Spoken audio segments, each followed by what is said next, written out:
Vamos agora dar início à oração para a administração da nossa palavra e pelo nosso pastor, Adailton, que vai nos passar essa palavra, o ensinamento, mais uma vez, né, que Deus direcione seu coração. Vamos pedir ao nosso amado pastor Vanderlei que dê início à oração. Amém? Pastor Vanderlei? Amém, estou aqui. Eu estou com meu telefone, então é um pouquinho lento. Vou orar então, tá, para o nosso querido pastor ministrar a palavra. Senhor nosso Deus, eterno Pai, somos felizes, Senhor, porque Tu tem cuidado de nós, ó Senhor, pela Tua infinita misericórdia. Senhor, muito obrigado, Pai. Até aqui, Senhor, Tu tem nos ajudado, Senhor, e as Tuas maravilhas, Senhor, são incontáveis. Obrigado, Senhor, pela palavra que nós iremos ouvir agora. Usa o Teu Filho, Pai, continua abençoando, Senhor, ou conduzindo, Senhor, no ministrar a palavra, Senhor, para aqueles que têm sede, Senhor, da Tua vontade, que têm sede, Senhor, de ouvir a Tua voz. Nos abençoa, Senhor, e nos acalenta com a Tua palavra, Senhor, em nome de Jesus, que venha, Senhor, tocar em nossos corações, como sempre Tu fazes, Senhor, quando nós nos inclinamos, Senhor, para ouvir a Tua voz e a Tua vontade, Deus, que nós possamos guardar tudo, Senhor, que foi dito, que vai ser dito, ó Senhor, na tábua do nosso coração, Senhor, e colocar em prática, ó Pai, que é o mais importante, ó Deus, tentando melhorar dia a dia, em nome de Jesus. Amém. Glória a Deus.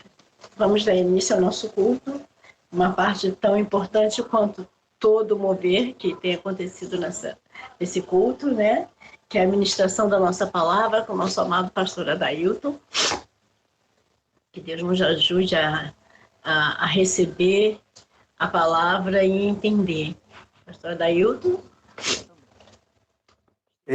Meus irmãos, a paz a todos, a graça reveladora da misericórdia de Deus e que o amor do Cristo da cruz esteja no teu coração nessa noite, em nome de Jesus. Eu quero convidar você para a gente, sem mais delongas, abrir a Bíblia. Eu vou ler um texto e, se der tempo, eu vou ler um outro. Nesse primeiro momento, eu vou ler esse primeiro texto de João, capítulo de número 5. E para a gente ganhar tempo, eu sei que você tem aí a tua Bíblia aberta, é um texto conhecido, talvez você tenha até de cor. João, capítulo de número 5, diz assim: algum tempo depois, Jesus subiu a Jerusalém para uma festa dos judeus. Há em Jerusalém, perto da Porta das Ovelhas, um tanque, em aramaico, chamado Betesda, tendo 5 entradas em volta. Ali costumavam ficar grande número de pessoas doentes e inválidas, cegos, mancos e paralíticos. Eles esperavam o movimento das águas. De vez em quando, descia um anjo do Senhor e agitava as águas. O primeiro que entrasse no tanque, depois de agitado as águas, era curado de qualquer doença que tivesse. Eu sei esse tanque hoje, hein? Um dos que estavam ali era paralítico, fazia 38 anos. Quando o viu deitado e soube que ele vivia naquele estado durante tanto tempo, Jesus perguntou: você quer ser curado? Disse o paralítico: Senhor, eu não tenho ninguém que me ajude a entrar no tanque quando a água é agitada. Enquanto estou tentando entrar, outro chega antes de mim. Então Jesus lhe disse: levante-se, pega sua maca e ande. Imediatamente o homem ficou curado, pegou sua maca e começou a andar. Esse texto me chama a atenção. Eu sei que vocês já ouviram muitas mensagens sobre esse texto, mas ele me chama particularmente a atenção sempre que leio. E eu acho que a Bíblia tem essa propriedade dela se renovar todos os dias. Você consegue tirar a mensagem todos os dias ali de dentro. E eu gosto muito quando eu leio esse texto, porque ele me traz algumas situações que me incomodam bastante e que mexem muito com a minha forma de pensar. Em primeiro lugar, a Bíblia traz para você a ideia de que havia uma festa em Jerusalém, e quem vai para uma festa vai para, talvez naquele período principalmente, talvez para oferecer alguma cerimônia, talvez para rever pessoas, mas Jesus ele vai para essa festa com outro propósito, possivelmente para encontrar aquele homem. Jesus ele tinha uma coisa muito certa na sua cabeça. O Jesus da Bíblia, o Cristo da cruz, ele tinha uma coisa muito certa na sua cabeça. Ele sabia o que ele tinha que fazer. Isso me chama a atenção de uma forma muito singular, porque Jerusalém tinha 12 entradas. Ela não tinha uma entrada, nem 2, nem 4, nem 5. Ela tinha 12 entradas. Claro que dependendo de onde você viesse, você era obrigado a entrar por uma daquelas entradas especificamente. Você não ia dar a volta toda na cidade. As cidades, como vocês sabem, antigamente eram todas muradas, e para você entrar na cidade, você tinha que passar ali pela guarda, essa coisa toda, porque a cidade era sitiada. O governante da cidade era Herodes, nomeado por Roma naquele período, e cada cidade tinha lá o seu governante. Então, Jerusalém era sitiada, era cercada, Herodes era o governador da cidade de Jerusalém, de toda aquela região da Judéia, e Roma dominava aquilo tudo, e Jesus ele podia ter entrado por qualquer cidade. Preste atenção no início do texto, que ele vai dizer o seguinte, deixa eu subir um pouquinho aqui, ele diz assim, aí em Jerusalém, perto da Praça das Ovelhas, um tanque, que era a marca de Zebeté, já tendo 5 entradas em volta. Você entendeu isso? Então, a cidade tinha 12 portas, Jesus ainda tinha 5 outras portas pelas quais ele podia passar. Então, entenda isso hoje. A cidade tinha 12, é claro que ele não ia dar a volta para entrar na cidade, mas ele tinha 5 outras. Jesus escolheu a pior porta para entrar, a pior. Porque nessa porta tinha um tanque chamado Betesda. E nessa porta era cheio de gente doente. Tinha ali cego, gente aleijada, gente de doente de todo tipo. E Jesus ele escolhe passar pelo lugar onde a maioria esmagadora das pessoas não gostaria de passar. Isso, para mim, chama muita atenção da questão de propósito. Jesus sabia a que viera. Eu fico pensando muito sobre as pessoas que andam sem propósito na vida. Eu sou uma pessoa, os meus amigos mais próximos sabem disso, né? De mente inquieta. A minha mente é inquieta. Eu fico pensando sempre no propósito da vida e sempre no propósito do dia. Para que esse dia amanheceu? Me incomoda muito terminar um dia e não ter construído nada. Eu sou me dedico muito no trabalho para prover um resultado profícuo naquilo que estou fazendo, me dedico muito, em tudo que eu vou fazer eu tento me dedicar para que haja um resultado profícuo, porque o propósito ele é essencial a toda atividade humana. Uma vida sem propósito é uma vida perdida, uma vida que não sabe para onde está indo é uma vida que não é uma vida sem sentido, não há que haver, não há que se falar numa vida humana cheia de atitudes despropositadas. Aliás, eu sempre digo que a única atitude despropositada que você pode ter na vida é dar presente para alguém. Até porque presente é exatamente isso, é dar a alguém, de uma forma despropositada, dar a alguém algo que ela não precise. Porque se ela precisar, não é presente. Não é?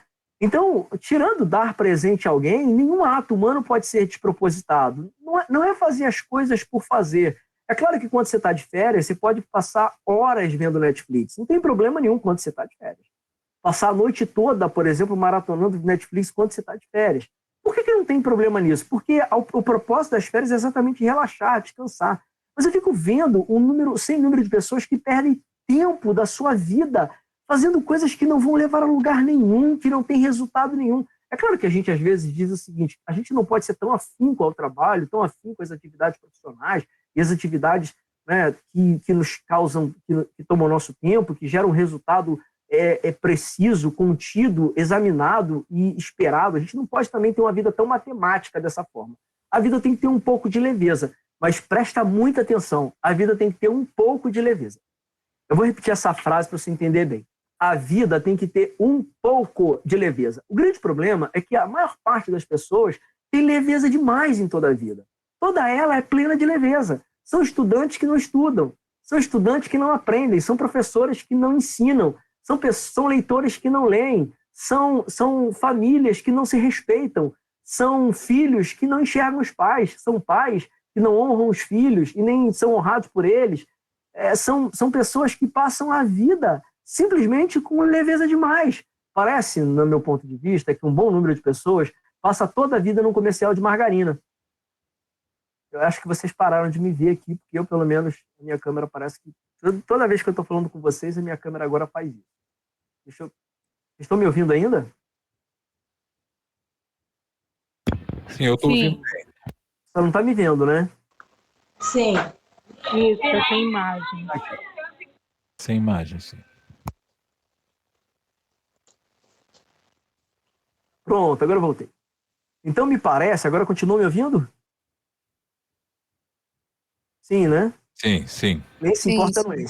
Então, me parece que uma boa parte das pessoas simplesmente veio à vida para passar o tempo inteiro no comercial de margarina, porque está sempre muito leve. E a vida não pode ser tão leve. Claro, volto a dizer, A vida não pode ser pesada o tempo todo. Mas a vida é pesada, é difícil e precisa ser levada com sobriedade. Jesus sabia o que estava fazendo, ele sabia que aquele era o pior caminho para se passar, mas ele tinha propósito. Ele veio para salvar, resgatar e principalmente ser o servo do amor. Jesus veio ser o servo do amor. Ora, se ele viera para servir o Deus de todo amor, de toda bondade, de toda misericórdia, de toda bonança, de toda temperança, de toda longanimidade, de toda esperança, se Jesus vinha para servir a esse Deus, ele era o servo desse Deus e precisava dar sinais de que era o servo desse Deus. Então, se você pega o livro de João, do capítulo 1 até o capítulo 5, e você pega todos os outros evangelhos que são sinóticos de Mateus, Marcos e Lucas, você vai ver que Jesus trabalha o tempo inteiro. Tinham poucas horas ali onde Jesus simplesmente parava para rir com seus discípulos. Mas preste atenção, o fato de não estar escrito que Jesus parava para rir com seus discípulos não significa que não aconteceu. Aconteceu, senão ele fica louco. Tá? Então Jesus parava assim para rir com seus discípulos algumas vezes, mas a vida não lhe era uma leveza o tempo inteiro. Então vamos lá, Jesus resolve passar pelo pior caminho. E ali costumava ficar um grande número de pessoas, doentes, inválidas, cegos, mancos e paralíticos. Eles esperavam o movimento das águas. Então preste atenção no que está acontecendo aqui. Você tem um Deus de ação, tá, que vai ao encontro de pessoas de inação. Então eu vou dizer de novo isso para você. Você tem um Deus, eu estou colocando aqui Jesus como Deus, embora a pessoa dele ali fosse humana. Mas vamos configurar o que está escrito em Filipenses, que ele fosse a manifestação de Deus, porque é nisso que a maioria de vocês acredita, inclusive eu. Tá? Então, Jesus, sendo a manifestação do próprio Deus, é um Deus de ação que vai ao encontro de pessoas de inação. E aí eu faço uma grande divisão aqui e pergunto para mim, principalmente, uma pergunta que eu posso fazer a todos nós, que tipo de pessoa somos nós? Nós somos o tipo de pessoa que fica sentada na beira do tanque durante a vida inteira, esperando que alguém faça alguma coisa por nós. Ali tinha um monte de pessoas que eram doentes, e a maior doença dessas pessoas, eu sei que você vai tomar nota disso, então eu vou falar devagar. A maior doença daquelas pessoas que estavam na beira do tanque de Betesda era a inação, a falta de atividade e a esperança no próprio homem. Então a maior doença daquelas pessoas era a inação, e por inação a falta de atividade, e a esperança no próprio homem. A boa parte daquelas pessoas ficava esperando, principalmente os paralíticos, que alguém o lançasse. É o único lugar na Bíblia onde essa história é narrada, de que um anjo movia as águas e que quem tocasse primeiro nas águas seria curado. Essa história não é narrada em lugar nenhum da Bíblia, portanto a gente não pode nem confirmar se essa história é verdadeira. Eu não me refiro aqui à cura do paralítico, eu me refiro aqui a uma água ser movimentada por um anjo de tempos em tempos. Isso pode ser, inclusive, uma lenda judaica. Mas, aí você pode dizer, se está na Bíblia, só pode ser verdade. Preste atenção no que está na Bíblia. O que está escrito na Bíblia é que, de tempos em tempos, vinha um anjo e movia as águas. Mas o aleijado diz o seguinte, olha, ninguém me lançou naquela água até agora. Toda vez passa alguém e vai na minha frente. Ele não diz que quem passa à frente dele sai curado, ele não diz... Vamos nos ater ao fato narrado. O fato narrado é, aquele homem de inação estava vivendo no pior lugar que ele poderia viver. Porque, presta atenção, se você precisa da misericórdia de Deus, se você precisa do amor de Deus, se você precisa da graça de Deus sobre a tua vida, você tem que escolher com quem você convive. Você não pode conviver com gente que é tão miserável ou mais que eu, ou que você. Eu não posso conviver com gente que seja tão miserável quanto eu. Eu sei que parece duro dizer isso, mas eu quero que você entenda o que eu vou te dizer, o que eu estou te dizendo, sobre a seguinte perspectiva. Se você convive com pessoas que não têm perspectiva nenhuma, parabéns, você é uma pessoa sem perspectiva. Você consegue conviver bem com pessoas que durante toda a vida fica ali esperando, Deus não faz nada por mim. E fica no meio, sabe, naquele meio onde as pessoas passam... A Bíblia, tem gente que diz que é de ano em ano, tem gente que diz que é de tempo em tempo, mas nenhuma versão da Bíblia traz a periodicidade em que aquele milagre acontecia. O fato é que aquele homem estava no pior lugar que alguém pudesse estar. Eu queria te convidar hoje a não estar nesse lugar. Não fique no pior lugar em que a sua vida pode estar. Sabe, levanta daí, ou eu preciso me levantar daqui, ou onde quer que nós estejamos, e sempre pensa no seguinte, a mudança que precisa ser feita na vida das pessoas, ela é geral, inclusive na minha própria vida. Eu preciso mover-me todo dia. Eu volto ao início da mensagem, quando eu disse para você que eu penso muito no início do meu dia, o que fruto que aquele dia vai me dar. Porque eu fico pensando se eu não estou na beira do tanque de Betesda. É sério. Eu fico pensando se eu não estou há 40 anos, já 30 anos, eu não vou dizer a minha idade aqui, porque eu sou jovem demais e posso espantar vocês, mas eu fico pensando se eu já não estou há quase 40 anos à beira do tanque de Betesda. E a coisa não vai. E isso não tem a ver com conquista financeira, com conquista profissional, tem a ver com realização individual e o meu relacionamento com Deus. Será que, claro, você pode levar isso para todas as áreas, mas será que eu não estou na beira do tanque de Betesda esse tempo todo, esperando alguém me jogar na água, e às vezes é preciso, aí você fica dizendo, não, Adailton, mas olha, eu queria dizer para você que na minha interpretação aquele era o melhor lugar, afinal, Jesus passou por lá. Eu quero dizer para você que Jesus está passando por todos os lugares, e talvez ele já tenha passado por você ou por mim várias vezes. E a gente está na beira do tanque de Betesda esperando ainda que alguém jogue a gente na água. Ora, se eu assumo o conceito da onipresença do próprio Deus e Jesus é a manifestação do Deus, eu preciso dizer, né, assim como diz o Petros, a Camille, o Deus, o Jesus, o Paulo, o João. Então, se Jesus é a Camille não, a Sofia. Se Jesus é a manifestação do próprio Deus e o Jesus é o próprio Deus o Espírito Santo é a manifestação do próprio Deus, eu fico me perguntando quanta gente está até hoje na beira do tanque de Betesda. Entenda que o texto diz o seguinte, aquele homem estava no tanque de Betesda há 38 anos, não é há 38 anos a idade dele, não é 38 anos que ele era paralítico. O texto diz o seguinte, ele estava lá há 38 anos. Como ele chegou lá, não sei, quem levou ele para lá, não sei, mas ele tinha mais de 38 com certeza. E eu fico pensando, será que a gente não está parado na beira do tanque de Betesda no momento de inação? Ah, mas Jesus uma hora vai chegar. Querido, eu quero te dizer, se você está ouvindo essa mensagem, Jesus já chegou. E possivelmente vai até passar e você vai deixar ele passar, sem levar o milagre. Se você já ouviu outras mensagens e continua no mesmo estado, e o estado vai ser definido pela tua mente, e não é o estado, novamente, eu não estou falando de estado profissional, não estou falando de estado financeiro, não estou falando de estado... O estado que precisa de cura, o estado, a condição que precisa da ação de Deus, é você quem vai definir. Não sou eu quem defino isso, é você quem define qual é a ação de Deus que precisa acontecer na tua vida e que possivelmente não acontece há 38 anos, porque você está parado e Jesus já passou várias vezes, ele está inclusive zigue-zagueando, está sem paciência, porque ele já passou várias vezes e você não percebe, porque você já ouviu várias mensagens. Talvez para quem está ouvindo no YouTube, já ouviu centenas de vezes. Talvez se você cresceu na igreja, já ouviu milhares de vezes. Então, a mudança que Deus pode fazer naquele estado, naquela condição em que eu preciso que ele haja, possivelmente ele já falou várias vezes. Então, vamos continuar o texto. Ele diz assim, de vez em quando descia o anjo, como eu falei para vocês, e agitava as águas. Não tem uma periodicidade, era definitivamente uma coisa sazonal, mas essa sazonalidade não nos é precisa. O primeiro que entrasse no tanque, depois de agitar as águas, era curado de qualquer doença que tivesse. Ponto. Isso diz o João na sua narrativa. Um dos que estava ali era paralítico e fazia 38 anos. Tá? Quando viu deitado, soube que ele vivia naquele estado, durante algum tempo, Jesus faz a pior pergunta que se pode fazer a uma pessoa doente. Você está doente aí. Você quer ser curado? Sabe, não seria óbvio? E aí a gente começa a perguntar, ou Jesus era idiota ou essa pergunta era retórica. Porque quando você encontra uma pessoa doente na beira de um tanque, onde a maioria das pessoas cria que um anjo ia mover as águas e a pessoa ia ser curada, e aí você faz uma pergunta dizendo o seguinte, você quer ser curado? Ou essa pergunta é por uma pessoa mentecapta, ou essa pergunta é feita por alguém muito inteligente que está fazendo uma pergunta retórica. E eu fico com a segunda opção, dada ao segmento que esse encontro acaba tendo. Porque Jesus, ele fala o seguinte, você quer ser curado? E você já parou para pensar na resposta que aquele homem dá para Jesus? Eu pergunto para você nessa noite, se Jesus pergunta para você, pensa na tua pior dor, pensa naquela coisa que mais te aflige há 1 ano, 2 anos, 10 anos, pensa naquilo que você não consegue mudar na tua vida, há tanto tempo que seja. E Jesus pergunta para você, você quer que isso mude? Qual seria a tua resposta? Eu não sei você, mas a minha resposta seria sim. Eu quero que isso mude. Ora, por que não quereria?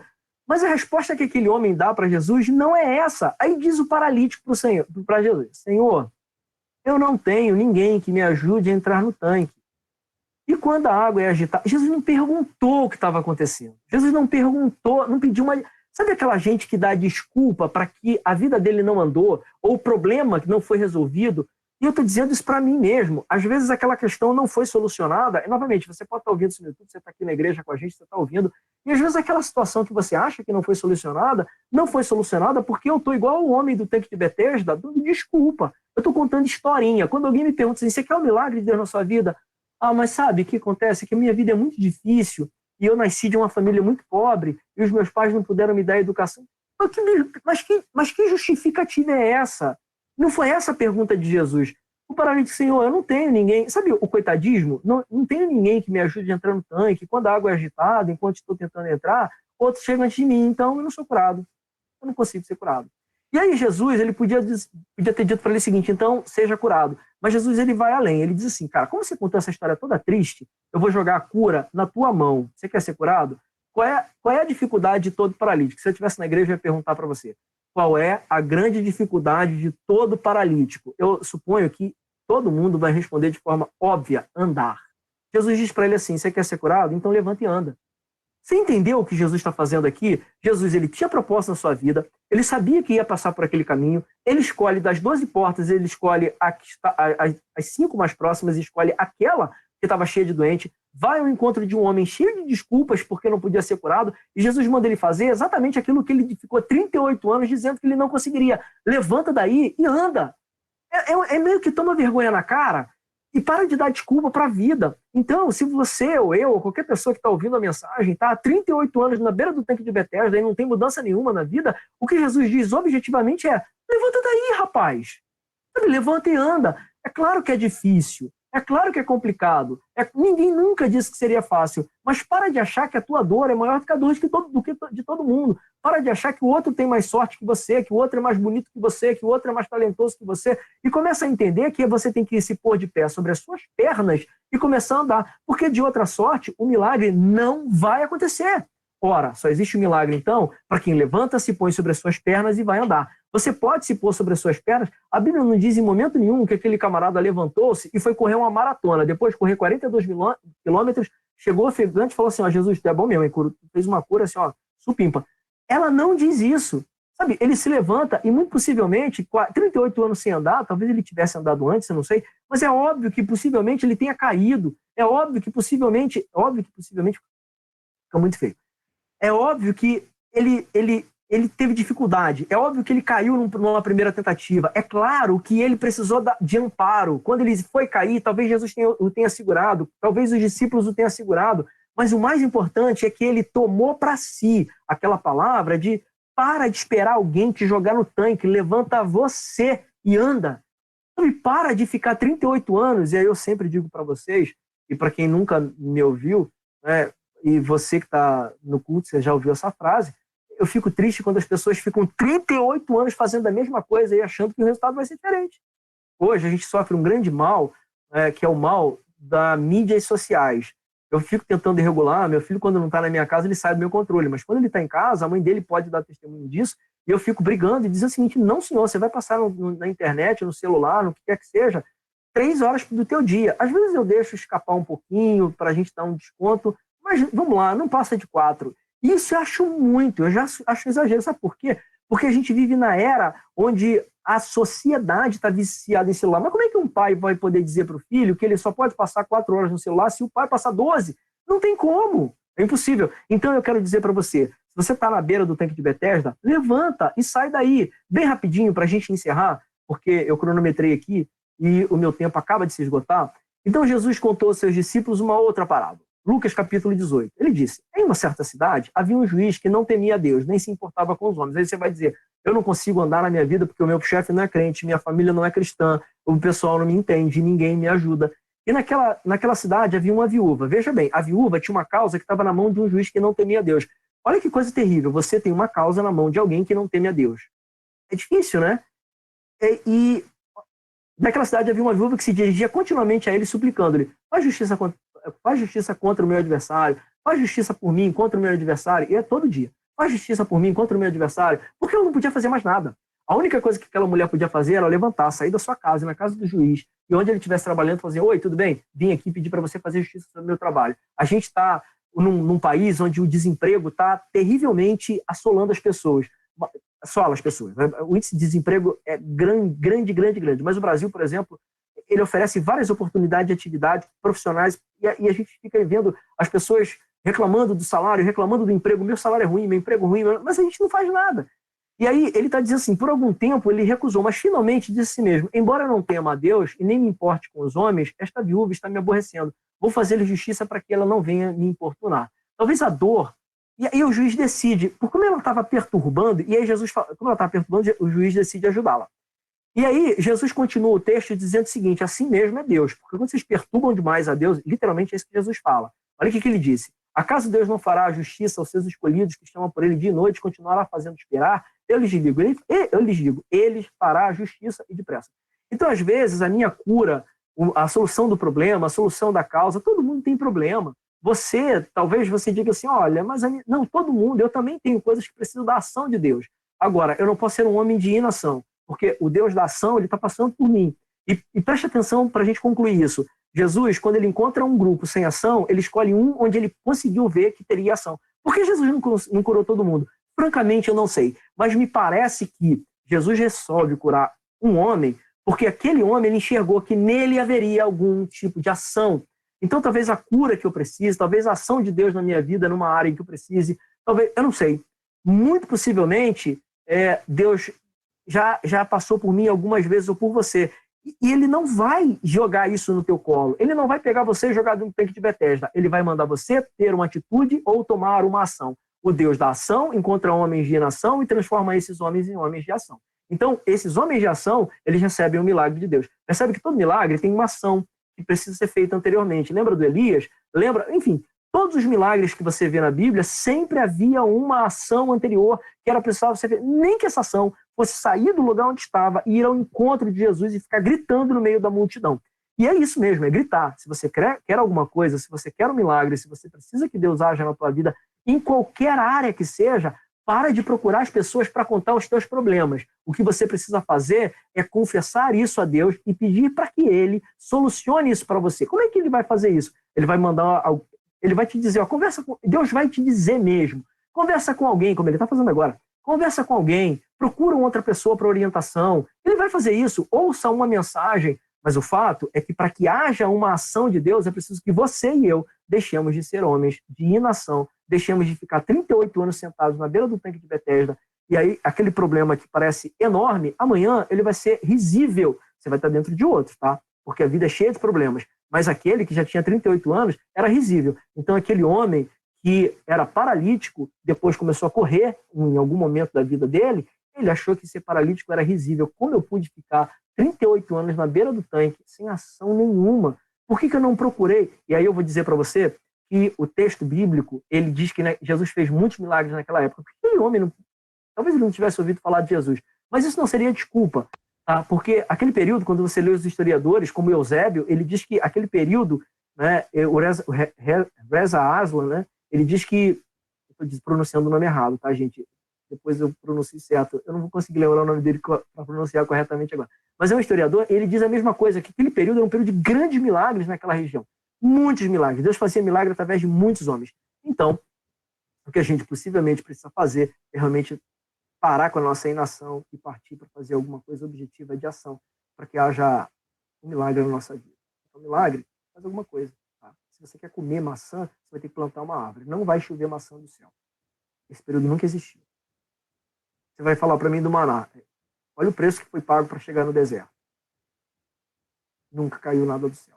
Pai, obrigado por essa mensagem, que teus filhos tenham recebido a tua orientação e a tua palavra nessa noite, que a tua graça e misericórdia alcance nossos corações. Eu te agradeço pela tua presença nesse lugar e que vidas possam ser alcançadas por isso que nós fazemos, Pai, que é nos reunir para pregar a tua palavra. Te agradeço por toda a orientação, graça e misericórdia no nome precioso de Jesus. Amém. Meus irmãos, Deus abençoe a tua vida, o teu coração. Obrigado pela tua presença. Eu quero dizer para você que sábado, às 11 horas, se prepare para a gente se reunir e fazer um estudo. Não é uma pregação, é um estudo sobre a Bíblia. E eu vou ficar muito à vontade para falar coisas que eu não posso falar na igreja, que são, enfim, não vou afrontar nada, mas eu acho muito importante que você seja capaz de questionar a sua fé sem perdê-la. Porque se eu não questiono a minha fé porque eu tenho medo de perdê-la, então eu não tenho fé. Eu tenho uma fé muito grande que existe um Deus premiador, galardoador e amoroso. Eu acho que Deus é fonte de todo amor e de toda misericórdia.